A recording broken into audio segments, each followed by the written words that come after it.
그 제가 이제 어제 그제 이제 부산에 갔다 왔거든요. 부산에 가서 이제 분위기가 어떤가 좀 보러 갔었는데 정말 부산에서 이제 큰 바람이 불고 있더라고요. 어떤 바람이죠? 아니요, 큰 바람은 이제 한동훈 지금 전 대표가 내려간 지 한 열흘 정도 되잖아요. 네. 근데 열흘 사이에 그 북갑의 분위기가 엄청나게 많이 바뀌었어요. 그리고 그 분위기가 지금 부산시장 전체 시장 선거에까지 영향을 미치고 있는 그런 현장을 제가 보고 왔거든요. 네. 근데 전재수 후보 같은 경우는 사실 본인의 개인기로 북갑에서 그 밭갈이를 엄청 해서 거기서 재선까지 된 거잖아요. 네. 그래서 전재수 후보를 좋아하는 사람들이 꽤 많아요. 많은데 이번에 이제 그 까르띠에 시계 때문에 이 전재수 후보가 많은 타격을 입었어요. 근데 그거 공격을 지금 우리 박형준 시장이 잘 안 하시잖아요. 왜 안 오히려 하시냐고요? 지금 예. 대놓고 그 한동훈 전 대표가 가서 그 공격을 하고 있단 말이에요. 그렇죠. 예. 그러다 보니까 박형준 시장 지지도는 좀 올라가고 네. 그 전재수 후보 지지도는 좀 떨어지는 뭐 이런 현상이 벌어지고 있고 이쪽에서는 지금 박민식 의원이 재선했던 분이잖아요. 그리고 떠난 지 꽤 오래됐는데 다시 와서 이제 밭갈이를 시작을 했는데 거기 또 이영풍이라는 그 KBS 기자 출신의 예. 그분도 이제 왔다 갔다 하시더라고요. 그 사무실도 얻고 그 다니고 있는데 준비를 하고 있네요. 예, 이영풍 씨는 그 이른바 극우 유튜버라는 얘기를 듣고 있는 분이시잖아요. 네. 근데 거기서 서정욱 변호사 얘기 들어보니까 자기가 공천 받는다고 당에서 방식을 못 믿으니까 뭐 예. 그런 뉘앙스로 얘기를 하더래요. 자기가 뭐 될 것 같다라고 얘기를 한다는데 뭐 한동훈 대표 측에서는 보니까 그 어떤 경우든 결국 3자 대결이 될 것이다. 네. 이렇게 예상을 하고 있어요. 하정우 씨가 하정우 AI 수석인가 이분이 이제 그 내려오는 것도 거의 기정사실로 그 생각을 해요. 왜냐하면 그 구포 초등학교 무슨 체육대회가 있는데 거기 체육대회에 지금 하정우도 온다. 예. 전재수도 온다. 한동훈 전 대표도 참석하시고. 예. 네, 그렇죠. 그러니까 한동훈 전 대표도 가고 당연히 뭐 거기에 이제 다른 어떤 출마하려는 정치인들 다 모일 거 아니에요. 예. 하정우 AI 수석이 만약에 출마하지 않으면 부산까지 뭐 하려고 내려가겠습니까? 그렇죠. 근데 저는 또 이상한 게 네. AI 수석이 아무리 일요일이라고 하더라도 서울에서 그거 할 자리를 떼지 않고 현직에 있으면서 거기 내려와? 그것도 좀 모양새는 좀 이상하더라고요. 네. 그런 상황이에요 지금. 예. 참 말씀하신 이 체육대회도 흥미롭게 봤는데 오늘 아침에 또 기자들 사이에서 이 찌라시가 돌기도 했죠. 26일 일요일 오전 10시에 그 북갑 3명의 후보가 다 참석할 예정이다. 네. 정말 흥미로운 좀 풍경이 이루어질 것 같은데. 근데 이제 저는 안 나갈 가능성이 꽤 높다고 봐요. 개인적으로는 그렇게 하정. 그래요? 저는 그렇게 보는데. 들리는 뭔가가 있어요. 500원? 아니요. 500원이요? 내기할까? 500원? 근데 26일이면은요, 그러니까 금요일날 그 베트남까지 순방 마치고 와요. 네. 본인이 순방 마치고 결정하겠다라고 했잖아요. 예. 그러면은 금요일이나 토요일날 아마 아니면 늦어도 일요일날 네. 결정을 할 거라고 봐요. 그러니까 출마 여부를. 예. 그러면은 뭐 사표 수리가 안 됐다고 하더라도 사실상 수석을 떼고 이제 참석을 하면은 참석할 가능성이 높아서 네. 뭐 그거는 뭐 이상한 모양새는 아닌 것 같고. 예. 하여간 뭐 저는 이제 한동훈 대표가 좀 이제 지금 전재수 후보가 민주당 후보가 결정이 안 됐으니까 전재수하고 이제 전재수 대 한동훈으로 각을 세우는 게 네. 지금까지는 나쁘지 않았다고 봐요, 뭐. 그런데 계속 그렇게 하는 게 맞느냐라는 생각은 들어요. 그러니까 네. 어쨌든 전재수 박형준이고, 그렇죠. 예, 뭐 하정우가 됐던 민주당 이제 한동훈이잖아요. 이게 좀 묘한 게 있는 게 예. 지난해 대선 때 북갑 지역구에서 네. 김문수 후보가 득표가 51%였고요. 이재명이 40이었어요. 그러니까 11%포인트를 김문수가 더 받았어요, 여기서. 예. 그 김문수 후보가 부산 출신도 아니에요. 맞아요. 근데 여기는 그러니까 보수세가 강한데, 원래. 예, 근데 그러니까 나이가 평균 연령이 높아요, 여기가 그러니까. 예. 고령화가 된 지역이라고 보면 될 것 같은데, 재작년에 그 서병수 의원이랑 붙었을 때, 네. 전재수가 52% 받았고요. 서병수가 46% 받았어요. 자, 그러면 이재명은 40% 받고 예. 전재수는 52% 받았잖아요. 내가 중도나 중도 보수임에도 불구하고 전재수를 찍는 사람이 최소 12%예요. 그러니까 예. 그냥 이렇게 단순 계산해 보면은 제가 말하는 거는 전재수가 지금 이를테면 박형준이랑 가상 양자 대결하면은 많이 앞서는 걸로 이래저래 나오잖아요. 그렇죠. 국가뿐만 아니라 부산에서는 뭐 까르띠에 의심하겠죠, 사실은. 네. 제가 봐도 의심스러워요. 전재수 지인이 까르띠에 술이 맡겼으면은 전재수가 받아서 준 거 아니야? 근데 그럼에도 불구하고 전재수한테 일을 맡겨보겠다. 그러니까 지역 발전론이 있는데 여기에서 계속 이제 한동훈 대표가 예. 전재수를 집요하게 물고 늘어지는 게 득표에 도움이 될 것이냐에 대해서는 개인적으로 더 나가는 거는 별로다 제가 보기에는. 이제 그래요? 이쯤 하고 전선을 왜 전재수랑 전선을 나누죠? 예. 네, 별로 저는 좋은 전략은 아니라고 봐요. 네. 만약에 정말 하정우 수석이 안 나올 가능성도 지금 제기를 하셨는데 저는 나올 거라고 봐요. 그래요? 예. 왜냐하면 그 구포초등학교 그렇다면 뭐 해외 나가 있는데 구포초등학교에 출석한다는 뭐 그런 얘기까지 예. 그 운동회까지 온다. 뭐 생전 올 일이 없잖아요. 구포초등학교 나오지도 않았어요. 왜 거기 나오겠습니까? 네. 뭐 졸업생도 아닌데. 그거는 뭐 나온다고 보여지는 건데 예. 사실 지금 부산 북갑 선거는 그 단순히 북갑 선거가 아니에요. 네. 한 지역 그 국회의원 하나 뽑는 선거는 아닌 것 같아요. 그렇게 돼버렸어요 이미. 왜 그러냐면 지금 만약에 북갑에서 민주당이 당선된다는 것은 전재수 후보가 시장이 된다는 거잖아요. 결국 그런 분위기라면. 예. 그렇게 되면 지금 부산에 18석인데 이게 17석이 국민의힘이고 한 석이 지금 전재수 씨였어요. 예, 그렇죠. 그런데 만약에 시장이 전재수가 되고 북갑도 민주당 후보가 되면 그 부산이라는 보수의 방파제에 커다란 구멍이 뚫리는 거예요. 예. 총선은 2년밖에 안 남았습니다. 그렇죠. 아마 2년 뒤 총선에는 그 뚫린 그 두구로 그 구멍으로 엄청나게 파란 물이 몰려 들어올 거예요. 저는 드는 생각이 이번 만약에 북갑 선거에서 민주당이 이기잖아요. 그리고 전재수 시장 되잖아요. 네. 2028년 총선에서 부산은 파란 도시 됩니다. 그렇게 생각이 되어져요. 예. 그러니까 보수는 거의 괴멸할 거예요. 지금 대구도 지금 거의 휘청휘청 거의 망가지고 가고 있잖아요. 그렇죠. 그러니까 김도읍이나 곽규택이나 이런 분은 야 이거 지금 부산 진짜 큰일 났는데 이거 막으려면 한동훈 정도가 와서 이걸 막아줘야 된다. 누군가 방패막이가 있어주지 않으면 부산 2년 뒤 선거에서 우리 다 죽는다. 이런 생각을 할 거예요. 왜 제가 이게 그냥 근거 없이 하는 얘기가 아니라 예. 지금 우리 그 북갑 지역만 해도요. 네. 거기 그 시의원이 아까 구의원이죠. 구의원이 6명이거든요. 6명이요. 6명인데 3인 선거구 2개로 바뀐다고 그래요. 지금 2인 선거구였는데 네. 3인 선거구에서 3명씩을 두 군데에서 뽑는데 민주당은 자기네가 2개 다 먹는다. 그러니까 국민의힘은 하나밖에 안 된다. 예. 그래서 구의원이 국민의힘은 2명, 민주당은 4명이 될 판이다. 그런 분위기예요. 지금 현지에 가보니까. 네. 거기만 그런 게 아니고 부산 시내에 지방선거에서 상당수의 구의원들 그리고 시의원은 다 민주당이 가져갈 가능성도 있다. 이렇게 얘기하더라고요. 예. 그게 수도권만 그런 줄 알았어요. 저는. 부산은 그래도 여기는 보수 도시인데 예. 말이 돼? 근데 가보니까 안 그렇더라고요.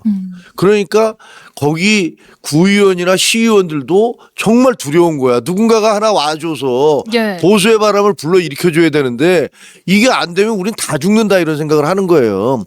그래서 한동훈 대표 오기를 되게 원하더라고. 와서 바람 좀 불러일으켜줘. 부산 전체에서 이 나비 효과를 좀 일으켜줘.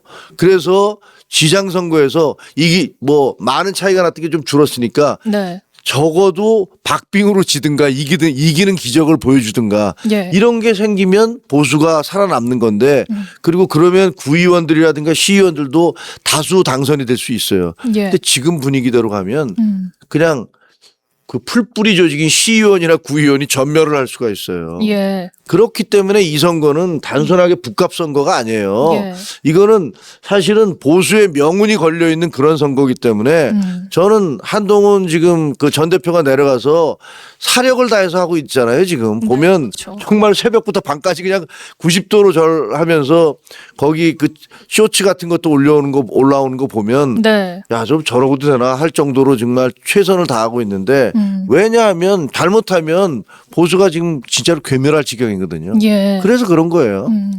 그러니까 저하고 좀 인식 차이가 있어요. 김주혁 최고하고. 예. 그러니까 무슨 인식 차이냐면은 부산 아니 그러니까 뭐 여론조사 보면은 이번에 국민의힘에 대한 약간 심판론이 있어요. 실제 한 것도 없다 뭐 있는데 실제 뚜껑을 열었을 때 그랬을까에 대해서는 저는 그렇게 생각하지 않습니다. 뭐 지난번 2년 전에 총선에서도 민주당이 5석 가져간다. 진짜 많으면 10석도 해볼 만하다 했지만은 전재수 한 명이 했잖아요. 물론 네. 퍼센테이지는 되게 붙었어요. 예, 뭐 2, 3%포인트 막 이렇게 다 붙은 게 많아요. 5%포인트 안쪽으로 상당수가 붙었는데도 네. 뭐 안 됐거든요.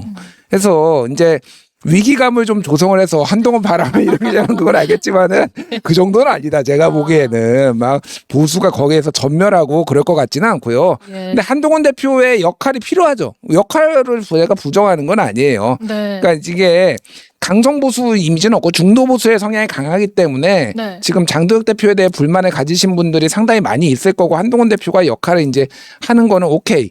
근데 이제 이게 줄을 잘 타. 이게 되게 어려운 문제가 뭐냐면은 예. 어쨌든 한동훈의 미션은 거기에서 보수가 이제 동남풍도 좀 불어일으키면서 본인도 붙어야 되잖아요. 그렇죠. 이게 그러니까 범야당으로서 이 민주당의 사람들하고 잘 싸우는 거는 야권의 표를 잘 가져올 수 있어요. 그렇죠. 그러면 예를 들면은 뭐 박민식이 나오든 누가 나오든 그러면은 한동훈이가 잘 싸우대 그래가지고 야권의 표는 더 상대적 우위가 될 수 있는데 그렇죠. 중도나 약간의 거기에서 이 지역에 있는 그리고 아까 얘기했듯이 전재수를 지난번에 찍었던 사람들이 이 공격이 너무 집요하게 되고 그러면은 네. 이게 약간 문제가 될 수도 있다. 이게 줄을 잘 타야 돼요. 제가 보기에는. 예. 그래서 뭐 알아서 잘 하겠지만은 고민이 좀 깊을 것 같다. 제가 보기에는. 네. 아니 근데 현지에 가보면 예. 제가 이게 그러니까 남대문 안 간 사람이 더 이기니까 가보지도 않고서. 현지에 가야 또 정확하게 알 수 있나요? 아니 제가 가봤잖아요. 실제로 그 시도의원들 출마자들은 고민이 엄청 많아요. 네네. 그 굉장히 두려워하고 그리고 그게 이제 북가뿐만이 아니고 이번 지방선거에서 부산에서 과연 우리가 몇 명이나 구의원을 배출할 것이냐, 예. 시의원을 몇 명이나 배출할 것인가 이것이 굉장히 큰 화제 그 관심거리인데 네. 아마 지금 분위기대로라면 제가 보기에는 민주당이 다수당이 될 거예요. 그 시의회도 그렇고 예. 구의원들도 그래서 2018년에 그 재연될 가능성이 꽤 있어요. 그리고 그 부산도 지난번에 한석으로 막은 거는 막판에 그때 한동훈 비대위원장이 계속 4번인가 5번 내려가서 예, 그렇죠. 개헌 저지선을 막아달라, 지켜달라라고 그렇게 막 읍소를 해서 한석으로 막은 거예요. 네. 그 이전에는 민주당이 거기 국회의원 여러 명 있었어요. 예. 많이 무너져가던 지역이라고요. 그렇죠. 그래서 이번에 제가 보기에는 굉장히 위험한 상황이에요. 네. 위기의식이 아니라 실제로 가보면 이게 이렇게까지 됐구나. 아니 대구에서 지금 대구시장을 민주당이 가져갈 거라고 그렇게 여론조사 결과는 네. 큰 표 차이로 앞서가고 있잖아요. 그렇죠. 이런 상황인데 부산은 그 이전에 실질적으로 부산은 민주당 지지가 상당한 곳이에요. 네. 대구하고 달라요.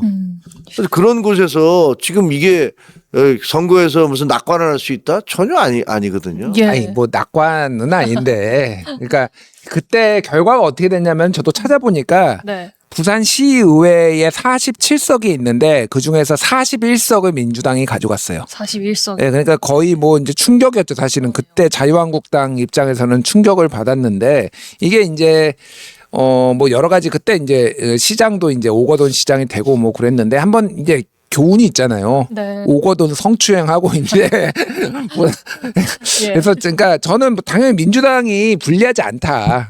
근데 이제 그때처럼 될 것이냐에 대해서는 저는 그렇게 보지는 않아요. 네. 예, 그때는 좀 판이 다르지. 그때 자유한국당 지지율이요 12%대였어요. 지금은 국힘은 18%막 엄청 잘 나와. 18%, 19% 엄청 잘 나와요. 이 캠프 밖에 계신 여기 분이 낙관적 한편화도 김 지면 지는 거거든. 소선 거고 아니에요? 예. 한 표라도 지면 지는 거예요. 아니, 쉬운 선거는 아니다. 안전함이 아니 다르죠. 도대체 지방선거에서 아이고 3인 선거구에서 2개를 민주당이 가져가고 거기서 하나 하게 되면 네. 그러면 구의원들 거의 진짜 부산이 파랗게 되는 거예요. 예. 일단 장동혁 대표가 정당 사상 처음으로 이 선거를 앞두고 약 열흘간 미국 일정을 떠났다가 오늘 새벽 4시쯤에 귀국을 했는데요. 당초 이 17일에 귀국 계획이었는데 막판에 미국의 국무부 고위 인사로부터 뭐 면담 제안을 받고 좀 일정을 늘렸다고 했죠.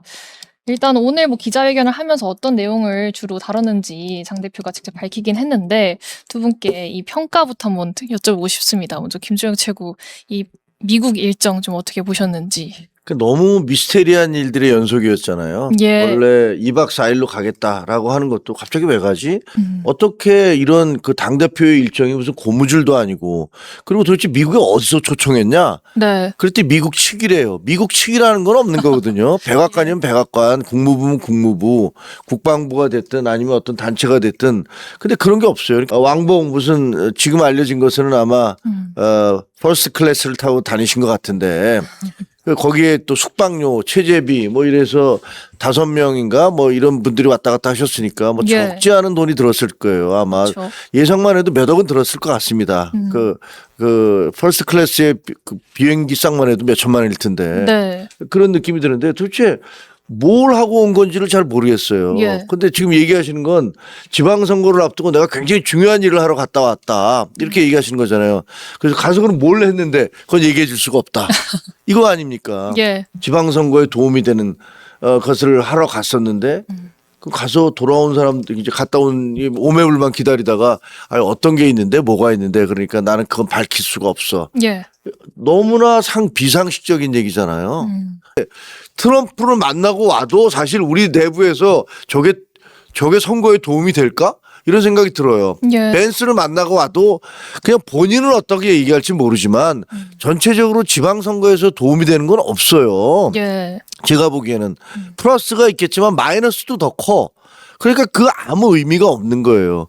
근데 이 금쪽 같은 황금 같은 시간을 열흘을 미국에 가서 쉽게 가면 허송세월한 거지 않습니까? 아니 이거를 도대체가 용납을 해야 돼요 이거를? 그리고 돌아와서 지금 하는 거 보세요. 돌아오자마자 진종호 의원 무슨 징계하겠다고 당무감사라고 하죠. 예. 가서 무슨 선거에서 어떻게 이길 것인가에 대한 어떤 그런 보따리를 내놓는 게 아니라 그리고 무슨 깜짝 놀랄 발표라도 있는 줄 알았어요. 11시에 그 당무감사 그 최고위원 한 다음에 기자회견 하겠다 해서 뭔가 설마 벼룩도 낯짝이 있다는 얘기가 있는데 설마 그렇게 열흘씩이나 이 중차대한 시기에 가서 예. 뭔가 있겠지라고 하면서 저도 열심히 봤다니까요. 난 진짜 깜짝 놀랐어. 어떻게 이렇게 맹탕일 수가 있어요. 예. 그리고 어떻게 그렇게 당당하고 뻔뻔할 수가 있어요. 김재규 최고 말씀하신 거 이어서 저희 좀 한동훈 대표 좀 얘기로 이어가려고 하는데 이 장동혁 대표가 미국에 간 사이에 말씀하신 것처럼 진종호 의원은 이제 부산에 거처를 구하고 있다. 한동훈을 돕겠다 이렇게 메시지도 냈고 또 곽규태 이 공관위의 이제 한 위원인데 방송에서 대놓고 한동훈 복당이 필요하다 이런 주장도 했어요. 근데 장 대표가 돌아오자마자 오늘 나온 보도에 따르면 이 진종호 의원은 좀 당무감사까지 검토를 할 수도 있다. 뭐 해당 행위 이런 얘기도 좀 나오는 것 같은데 현재 좀 당 분위기를 저희가 어떻게 해석하면 될지. 당 분위기는 뭐 무정부 상태죠, 뭐. 예. 뭐 지난번에도 제가 오래전부터 당이 점점 무정부 상태로 가고 있다 그런 말씀을 드렸잖아요. 네. 그 권위라는 게 다 무너져 버렸잖아요. 장동혁 대표에 대해서 당 대표로서의 권위를 인정하는 사람이 거의 없습니다. 네. 제가 알기엔 그래요. 보세요, 지금 그 서울시장 뭐라고 그러세요? 아, 오지 마라. 180도 바뀌기 전에 오지 마라. 네. 그럼 부산의 박형준 시장도 비슷한 얘기를 하고 있고, 그 다음에 인천의 유정복 시장은 이미 일찌감치 그런 얘기를 했고, 그렇죠. 그 다음에 강원도의 그 김진태 후보도 비슷한 얘기하고 있는 거 아니에요. 그 심지어는 유영하 의원, 대구의 유영하 의원도 되면 나는 내가 혼자 선거 치를래. 네. 내가 시장 되면 이런 얘기하고 있습니다. 그렇죠. 아니, 지금 오라는 데가 아무 데도 없어요. 그 당 대표에 대해서 그렇다고는 거예요. 예. 그러니까 이럴 정도로 권위가 지금 완전히 바닥에 떨어진 거 아닙니까? 그러니까 이분이 지금 그 가지고 있는 건 권위는 없고 권력밖에 없어요. 권력은 제도가 만들어준 권력, 네. 당 대표라는 제도의 권력 이것만 갖고 있는 거거든요. 그 제도가 만들어진 권력만 있고 권위가 없는 사람을 뭐라고 그러냐면 독재자라고 그래요, 우리가. 예. 예? 독재자들이 그렇잖아요. 독재자를 존경하는 사람은 없어요. 예. 근데 지금 장동혁 대표가 그런 식으로 가고 있어요. 그래서 돌아오자마자 어떻게 하면 우리가 선거를 이길 것이냐, 어떻게 하면 화합을 할 것이냐 이런 생각을 하는 게 아니라 네. 보니까 서울시당에서 올린 오늘 그 자료 있잖아요. 공천 자료도 중지시켰다는 거예요. 예. 어? 그렇죠. 그 도대체 어떻게 하려고 그러는지를 모르겠어요. 지금 이 선거를 뒤죽박죽 지금 서울 같은 경우는 관악구청장 후보가 없어요. 네. 그리고 경기도에서도 지금 그 기초자치단체장 그 시장 후보가 없는 곳이 여러 군데예요. 예. 어떻게 하려는 거예요? 지금 도대체? 지금 한번 얘기하실 때 그 대구부터 서울, 경기 지금 난장판의 상황을 거의 요약을 해주셨는데 먼저 일단 부산 북갑부터 보면 이게 내부에서도 무공천 얘기가 계속 나왔다가 뭐 그래도 공천해야 되지 않냐. 지금 당 안에서도 좀 굉장히 의견이 엇갈리는 것 같은데 이 상황부터 먼저 여쭤볼게요. 이거는 뭐 무공천 가능성은 어떻게 보시는지. 없다고 봐야죠. 뭐. 제로의 수렴. 예, 김종혁 최고가 더 잘하실 거예요. 예. 예, 장동혁이 무공천 할 거면 여기까지 오지도 않죠, 솔직히. 그렇죠. 예, 솔직히 여기까지 오지도 않았고, 명분적으로도 안 내는 거는 잘 납득이 안 돼요. 그러니까 네. 만약에 진짜 주고 싶어서 한다고 하더라도 당내에 막 반발하는 분들이 있을 거예요. 어떻게? 네. 그럼 차라리 그렇죠. 입당을 시켜서 해라. 그러니까 뭐 곽규태 의원이 뭐 입당시켜서 경선하자 이런 얘기를 할 정도로 네. 안 내는 거는 저는 뭐 없는 시나리오다.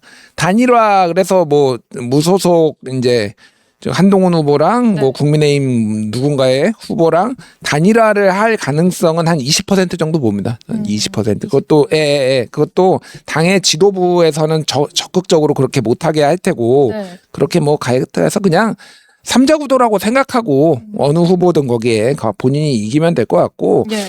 그러니까 지금 되게 이제 좀 말씀해 주셨는데 이 오세훈 후보 같은 먼저 분위기 좀 얘기를 하고 네. 오세훈 후보는 지금 원래 이제 5월 14일에서 15일이 후보 등록일이잖아요. 그렇죠. 그러면은 그때까지 현직 시장들은 사실은 그냥 예비 후보라고 보통 얘기하는데 예비 후보 등록을 안 하고 버텨요. 현직에서 있다가 15일 날 딱 이제 시장직 내려놓고 도지사직 내려놓고 이제 뛰는데 예. 지금 오세훈 시장은 지금 예비 후보 등록을 해서 빨리 떼버린다라는 거예요, 지금. 예. 선대위를 빨리 꾸리는 게 그래서 중앙의 선대위가 꾸려지기 전에 네. 여기서 꾸려서 여기서 활동하는 게 훨씬 더 이득이다. 지금 시장직을 유지하는 것보다. 예. 그런 정도로 지금 이제 중앙에 대한 장동혁 대표는 불신이 있고 네. 박형준 시장도 지역 선대위 꾸려야 된다라고 이미 얘기를 했고 예. 그리고 지금 내일 모레 22일 날 지금 원래 강원도 가기로 돼 있거든요. 예. 예, 강원도 지금 가기로 돼 있는데 김진태 지사가 며칠 전에 인터뷰에서 SBS였나? 뭐 네. 인터뷰에서 쓴소리를 해야 되겠다. 뭐 이런 얘기를 이미 한 적이 있어요. 그러니까. 예. 그러니까 지금 장동혁 대표 체제로는 좀 하기 힘들다라는 게 단순히 중도 확장성의 문제가 아니라 보수 진영 내에서도 진짜 많이 갈린 것 같아요. 그러니까 예. 그런. 꼴 보기 싫다. 보수 진영 내에서도. 그래서 장동혁 대표는 진짜 할 수 있는 게 별로 없구나. 근데 책임은 질까? 계속 이제 의구심은 계속 드는 거는 선거 결과에 책임은 질까? 그 생각은 많이 들어요. 예. 근데 이게 선거 결과는 제가 이제 좀 들은 얘기는 네. 만약에 6월 3일 선거에서 우리가 정말 지금 예상대로 완전히 폭망을 하자 대패를 하면 그 최고위원들이 무더기 사퇴할 거예요. 최고위원. 예. 그거는 버틸 수가 없어요. 제가 들은 얘기만 해도 만약에 그렇게 되면 우리는 양심상 더 이상 할 수 없다라는 사람들이 최고위원들이 있더라고요. 네. 그래서 그 장동혁 체제는 뭐 어떤 경우든 저는 무너질 거라고 봅니다. 또 한 가지 더 주목하고 싶은 게 이게 오세훈 시장의 이 서울시장 상황도 좀 여쭤보고 싶어요. 지난 주말 동안에 이 국민의힘 예비 후보들 세 분이 윤희숙 전 의원과 박수민 의원 그리고 오세훈 시장이 이 종로에서 밥을 같이 먹으면서 선대위를 따로 중도 확장을 위한 선대위를 함께 꾸리자 이런 데 뜻을 모았는데 저희도 지금 사진에 나오고 있죠. 제가 나오네요. 예, 다들 좀 표정이 밝은 분위기인데 우선 이렇게 경선 경쟁자들끼리 하나의 선대위로 모이자고 뜻을 모은 것도 좀 이례적이기도 한데 이게 또 장 대표에게도 굉장한 좀 견제구가 될 수도 있을 것 같고 이번 좀 선대위의 역할은 좀 어떻게 보시는지. 하나 또 추가적으로 여쭤보고 싶은 건 오늘 또 단독 보도가 나온 게 여기 선대위원장으로 신동욱 최고위원이 공동선대위원장으로 이제 두 사람과 더불어서 같이 하겠다 뭐 그런 그쵸, 얘기잖아요. 이런 얘기까지 좀 나오는데 어떻게 보시는지 먼저 김준혁 최고께 여쭤보겠습니다. 아니 뭐 저 선거에서 패배한 사람들이 같이 하자라는 건 뭐 민주당이나 여기나 뭐 다 하는 거죠. 그건 뭐 예. 새로운 건 없는 거고 뭐 그렇다고 해서 얼마나 열심히 적극적으로 뛰느냐.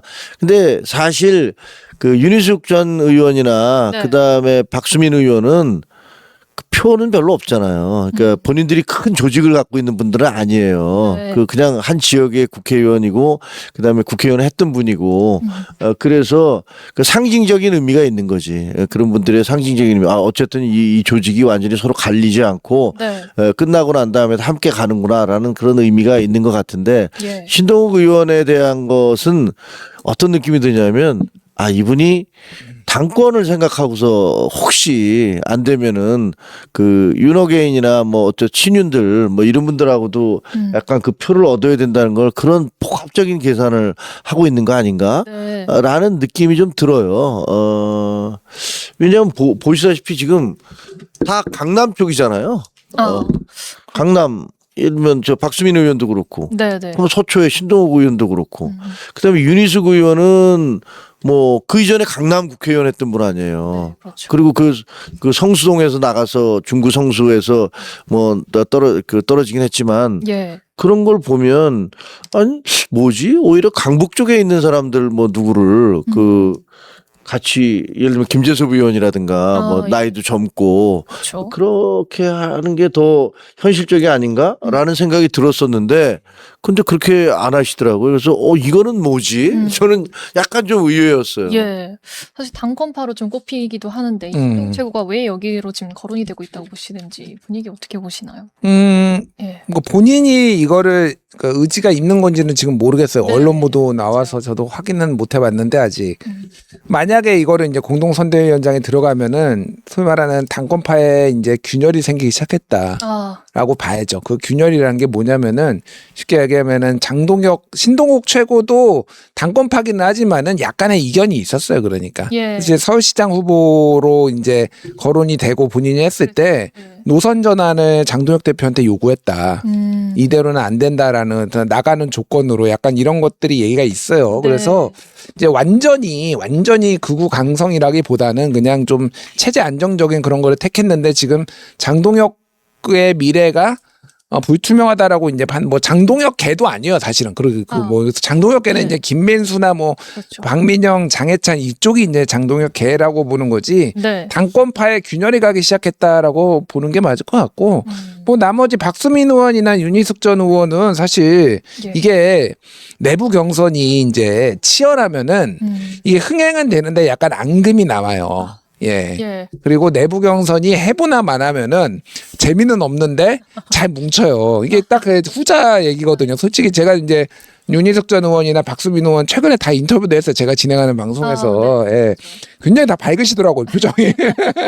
크게 욕심이 없는 죄송한 말이죠. 크게 욕심이 이길 수는 있나요? 제가 이렇게 좀 물어봤는데 크게 욕심은 없으시다. 근데 본인의 어떤 서울에 대한 어떤 아젠다들 이런 것들을 같이 만들어 가겠다라는 거라서 뭐 어마어마하게 그분들이 선대위원장 한다고 뭐 표가 뭐 엄청 더 들어오지는 않겠지만은 뭐 나쁠 건 없죠. 예. 근데 이제 신동욱 의원이 들어오는 거는 만약에 공동선대위원장이 좀 다르다. 어쨌든 이거는 이 보수 전체의 지형에 지금 균열이 생기기 시작했다라고 보는 게 맞을 것 같아요. 네.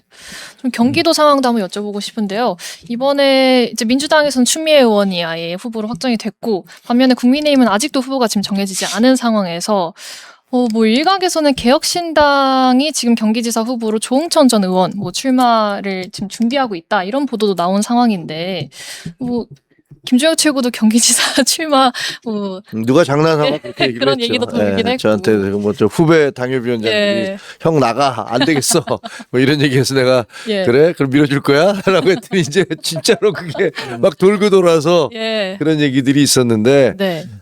경기도지사 같은 경우는 추미애 후보가 되니까 사실 보수 진영에서는 추미애 후보 너무 싫어하잖아요. 예, 그렇죠. 그리고 또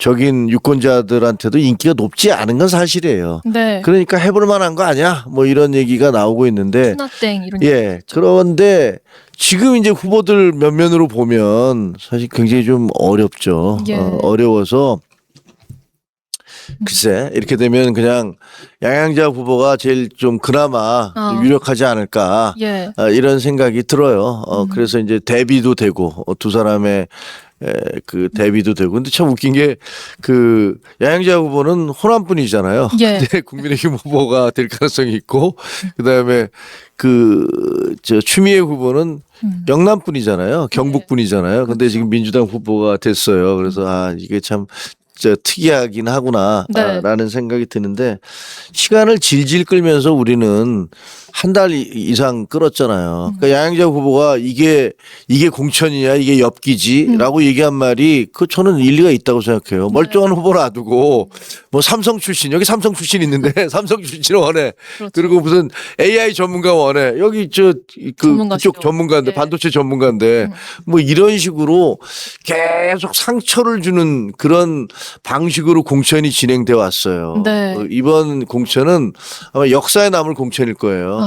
이렇게 자기 후보들을 상처 주는 그런 공천은 역대 없었던 것 같거든요. 네. 그렇게 해놓고서 왜냐면 오세훈 시장한테도 얼마나 상처를 줬습니까? 그랬죠. 박형준 시장도 마찬가지고 다 나가라 현역들 이렇게 얘기한 게 이정현 그 공관위원장이었잖아요. 네. 현역들은 다 나가라. 근데 모두가 현역이 지금 공천을 받았어요. 그러니 이 공천이라는 게 얼마나 정말 우스꽝스럽게 돼버렸는지 그걸 알 수 있잖아요. 예. 아마 두고두고 이제 아마 비판 받을 것 같습니다.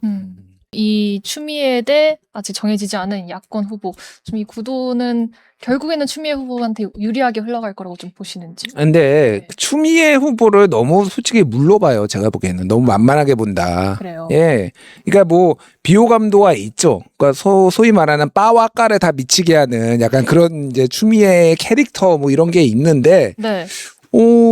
그게 이제 상대적인 거잖아요. 어느 정당에 어느 후보가 나오느냐. 네. 지금 나오는 분들이 추미애보다 더 유리하거나 일을 잘한다라는 게 보이나요? 저는 솔직히 냉정하게 보면은 그렇게 보이지도 않아요. 예. 예, 뭐 죄송한 말씀이지만은 제가 뭐 추미애 후보를 막 지지하는 게 아니라 그리고 정당으로 봐도 어느 국힘이나 개혁신당보다는 민주당이 예. 당의 조직력이나 이런 거 봤을 때 저는 그냥 무난하게 이길 것 같은데요. 예, 무난하게 그냥 53% 55% 이 정도 받을 것 같아요. 그냥. 그리고 이제 여론조사 결과를 보면 그렇죠. 여론조사에 최근에는 안 봤는데 이제 그리고 저기 뭐 국힘 후보가 누가 양양자가 한 30% 좀 넘고 네. 그리고 이제 뭐 조응천이 한 12% 이 정도 받을 것 같아요. 제 느낌 지금 그냥 느낌으로는 롯데 정도로요. 예, 이게 무시할 수 없어요. 그러니까 예, 그러니까 조응천 후보가 야권의 통합 후보로 나오면은 좀 해볼만 하겠다. 그래도 그 생각은 들어요. 막 한 자릿수 이내로 붙을 것 같은데 제가 보기에는 그냥 무난하다. 예. 예. 네. 지금 또 조국 대표는 경기 평택을 이제 출마 선언을 한 상태인데 뭐 여러 가지로 뭐 시를 군이라고 하기도 하고 여러 좀 문제가 발언도 있기도 했는데 오늘 또 조국 대표 인터뷰에서는 3표 차이로 이길 수 있다 이렇게 3표? 이런 발언 말장난인가? 했죠. 무슨 3표 차이예요? 근데 지금 뭐 진보당이랑 단일화 변수도 좀 있는데 여기는 좀 어떻게 예상하시는지 평택 선거 좀 판세도 궁금합니다. 평론가님께 먼저 여쭤볼게요. 일단 뭐 연석회의 뭐 이런 거를 진보당 쪽에서 네. 뭐 진보 민주진영이 같이 테이블에 앉아서 논의하자라고 제안을 했는데 안 받을 것 같아요. 그럼 이미 지금부터 그러니까 그 진보당에서도 던진 것도 네. 계속 이제 여기에 출마의 정당성을 우리가 먼저 가지고 있다, 이니셔티브를 가지고 있다라는 거를 강조하려는 거지. 거기에서 뭐 단일 후보로 김재현을 만들고 이거를 생각하지는 않겠죠. 그러니까 네. 명분 없음, 조국이 뭐 출마가 명분 없음, 민주당도 여기는 규책 사유가 있으니까 내면 안 된다 이런 것들을 환기시키기 위해서 한 것 같고. 그렇죠. 세표는 아마 문세표 예전에 뭐였죠? 그렇죠. 문학진 그 후보가 3표 차이로 진 게 있어서 네. 그만큼 초박빙 선거가 되지 않겠냐 뭐 이런 거를 3표 차로 뭐 얘기를 한 것 같고 네. 전 여기 단일화 어떻게 될지 모르겠어 솔직히 얘기하면은. 네. 막판 단일화. 아, 그러니까 이게 그러니까 오자구도잖아요 지금. 그렇죠. 민주당, 국힘 그리고 황교안, 조국, 김재현 이렇게 있는데 지금 대표만 3명이에요 지금. 여기는 개혁신당도 나온대요. 개혁신당까지 많으면 육자구도가 되는 거고 그러면 도대체 여기가 단일화가 이제 소위 말해서 3대3 뭐 진보 보수를 뭐 굳이 하자면은 네. 이거를 원샷으로 할지 셋이서 모여서 할지 아니면 단계적으로 둘이서 먼저 하고 또 한 사람이 또 이렇게 하고 예. 약한 사람 둘이서 하고 뭐 이렇게 할지 아니면 다 따로 갈지 예. 이거 뭐 그 가늠할 수 엄청 많아요. 그러니까 엄청 많고 이건 아직은 지금 이슈들이 터져 나올 게 많아서 여기 예측하기 어렵다 솔직히. 네. 근데 조국 대표가 여기를 온 이유가 있는 거죠. 이 판을 보고 들어온 거죠. 그러니까 이렇게 오자구도 육자구도면은 인지도가 중요하다라고 그거를 보고 들어온 거예요. 그러니까. 예.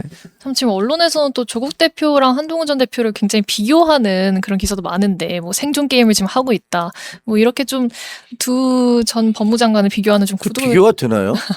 한 사람은 자녀 비리 때문에 구속됐던 사람 아니에요. 근데 예. 저는 조국 대표 보면서 참 염치도 없다. 음. 라는 생각이 들어요. 이분이 22대 국회에서 2심까지 유죄 판결을 받았는데 그런데 법정 구속이 안 돼서 출마를 한 분이에요. 예. 그러고 나서 당선이 됐어요. 22대 국회의원이 됐어. 예. 그리고 대법원에서 확정 판결되는 바람에 그 배지 뗐어요. 그랬죠. 그리고 구속됐어. 그래서 들어가 있었어.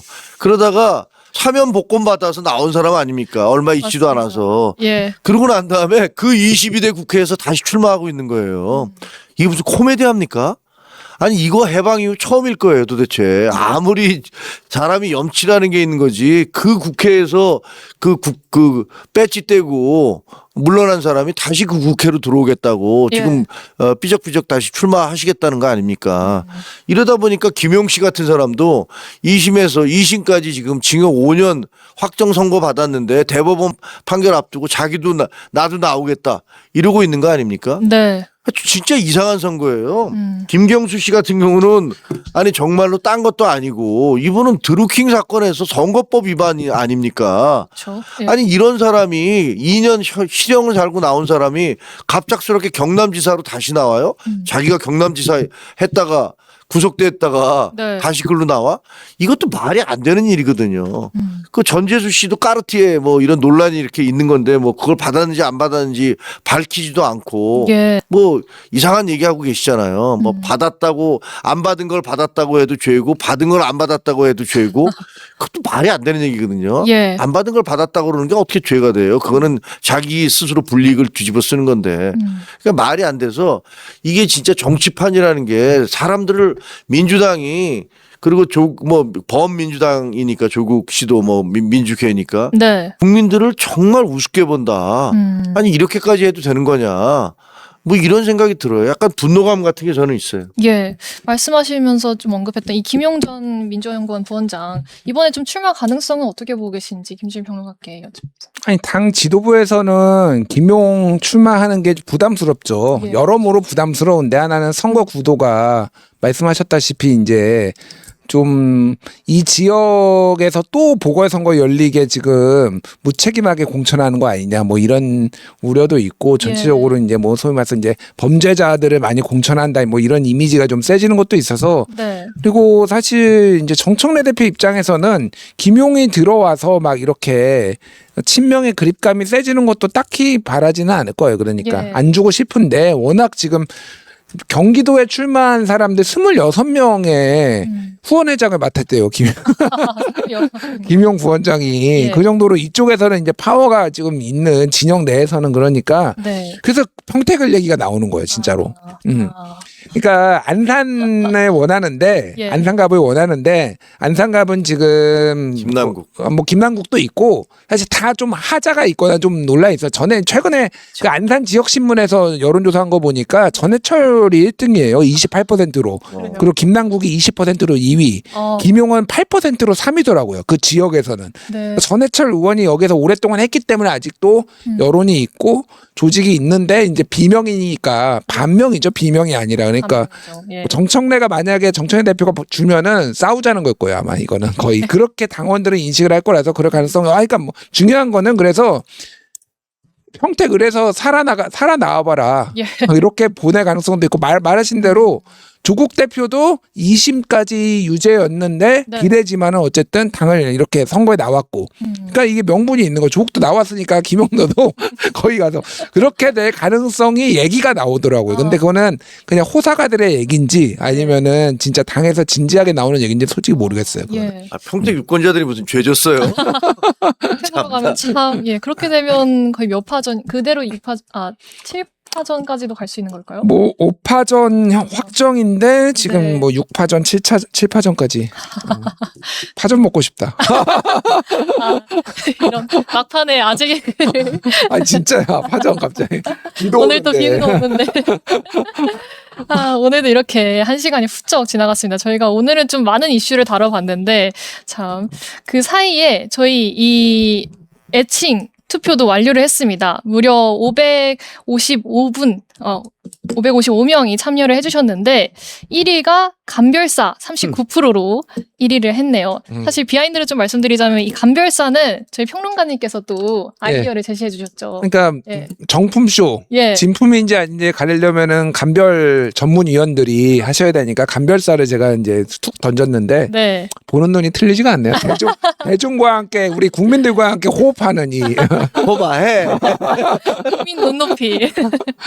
네, 그러면 저희 이 감별사라는 애칭을 포함해서 다음 주에 또 더 유쾌한 방송으로 돌아오겠습니다. 감별사님들께도 감사드리면서 두 분의 저희 정품쇼 주인장들께도 인사드리면서 마치겠습니다. 네, 감사합니다. 예, 감사합니다.